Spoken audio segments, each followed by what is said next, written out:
আমি গর্বের সাথে বলতে চাই যে এই এনায়েতুল্লাহ আব্বাসীর মতন একজন ধান্দাবাজ পীর সে নিশ্চিতভাবে রাজাকার।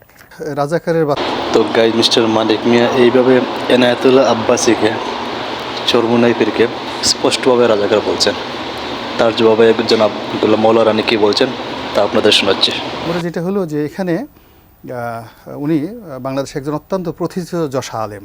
আমি তাকে চিনি না, কিন্তু তার লক্ষ লক্ষ নয় কোটি কোটি ভক্ত রয়েছে। Enayetullah Abbasi, doctor Enayetullah Abbasi, he is a scholar, অত্যন্ত জনপ্রিয় বক্তা, এবং একটা বিশেষ যাকে বলা হয় ইসলামের একটা বিশেষ স্কুল বলা হয়, সেই স্কুলের উনি পীর মাশায়েখ।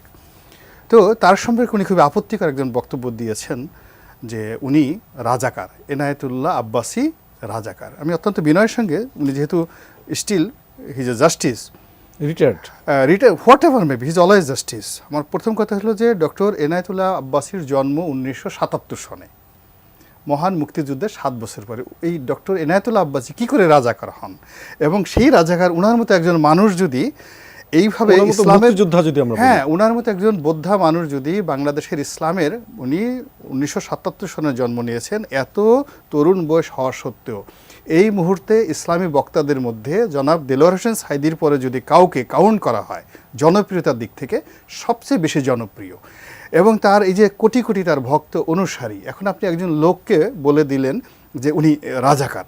এখন আমি জাস্টিস মানিকের মতো একজন মানুষ যদি এরকমভাবে বলেন, আমি শুধুমাত্র তার কাছে জানতে চাই যে উনি কোন বিবেচনায়, কি কারণে একজন ইসলামের সেবক, একজন খেদমতগার এবং একজন এমন সম্মানী ব্যক্তি যার কিনা বাংলাদেশে কোটি কোটি ভক্ত রয়েছে এবং তার সেই ভক্তরা তার জন্য জীবন দিতে প্রস্তুত, তাকে তিনি কেন রাজাকার বললেন? জি স্যার, আমি আর প্রশ্ন না করি স্যার।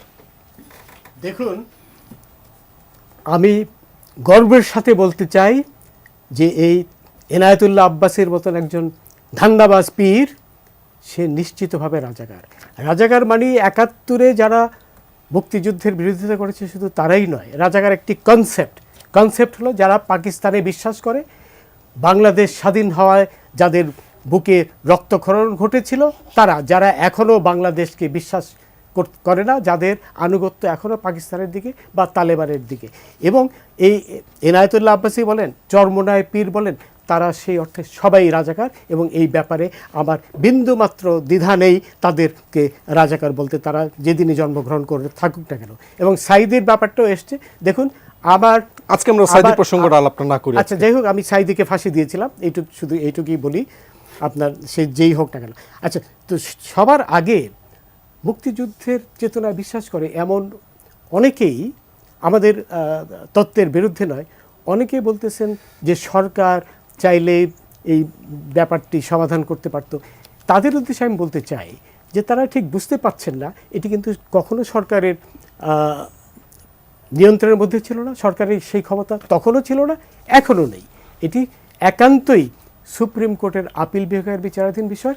এই আপিল বিভাগের তাদেরকে আমি বোঝাতে চাই যে আপিল বিভাগের রায় ছাড়া এখানে কোনো সমাধান খোঁজার কোনো ক্ষমতা প্রধানমন্ত্রীও নেই।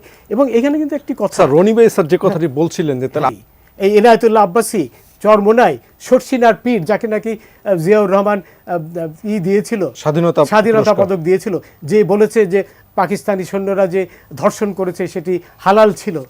তো এদের কথাবার্তা থেকে পরিষ্কার না যে তাদের আনুগত্য পাকিস্তানের দিকে। এখন যারা আমাদের মতাদর্শে বিশ্বাস করে তাদেরকে আমি বলতে চাই যে প্লিজ বোঝার চেষ্টা করুন যে সরকারের, প্রধানমন্ত্রী বা এমনকি মহামান্য রাষ্ট্রপতিরও ক্ষমতা নেই এই আপিল বিভাগের রায়ের বাইরে যে কিছু বলার। কারণ এখানে তো আপিল তো সরকারই করেছে, কোটায় সংস্কার আনার জন্যই করেছে। রনি ভাই কিছু বলবেন, আমরা 30 সেকেন্ড দিতে পারবো আপনাকে। না, আমার কাছে প্রথম ঘটনা হলো যে এই যে স্বাধীনতার এত বছর পরে যারা প্র্যাকটিক্যাল রাজাকার ছিলেন 71 সনে, এবং তাদের সেই ধারণাটাকে আবার এই সময়টাতে এনে আমরা আবার নব্য রাজাকার সৃষ্টি করার চেষ্টা করছি, রাজাকারের তৃতীয় জেনারেশন, থার্ড জেনারেশন তৈরি করার চেষ্টা করছি। এটি পুরো জাতিকে বিপত্তিতে ফেলবে। এবং আওয়ামী লীগের মধ্যে যদি এই ধরনের প্রোপাগান্ডা বেশি হয়ে যায় তাহলে আওয়ামী লীগ আরও বেশি গণধিকৃত হবে।